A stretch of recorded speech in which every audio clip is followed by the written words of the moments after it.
ఈ ఉగాది రోజు ఉగాది పచ్చడి యొక్క ప్రాముఖ్యత జీవితంలో ఎంతైనా ఉంది.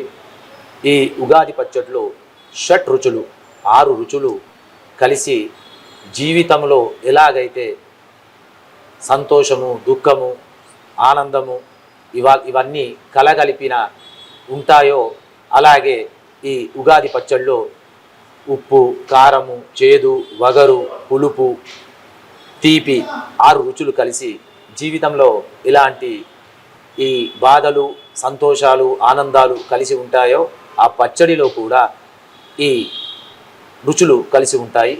ఈ రుచులను ఆస్వాదిస్తూ అలాగే జీవితంలో వచ్చిన బాధలైన, సంతోషాన్నైనా, ఆనందాన్నైనా మన జీవితంను ముందుకు సాగిపోవడానికి అవన్నీ అనుభవిస్తూ ముందుకు సాగిపోవడం జరుగుతుంది. ఈ ఉగాది పచ్చడిని మన జీవితం యొక్క పరమార్థంగా చెప్పడం జరుగుతుంది. ఆ రోజు ఆది సంవత్సరం ముందు రోజు ఈ రుచులన్నీ కలగలిపి మనం తీసుకుంటే మన ఈ సంవత్సరం పాటు వచ్చే బాధలు, సంతోషాలు, దుఃఖాలు ఇవన్నిటినీ ఒకే రకంగా తీసుకోవడానికి ఆస్కారం ఉంటుంది. ఇది సింబాలిక్గా ఉగాది పచ్చడిని తినడం జరుగుతుంది.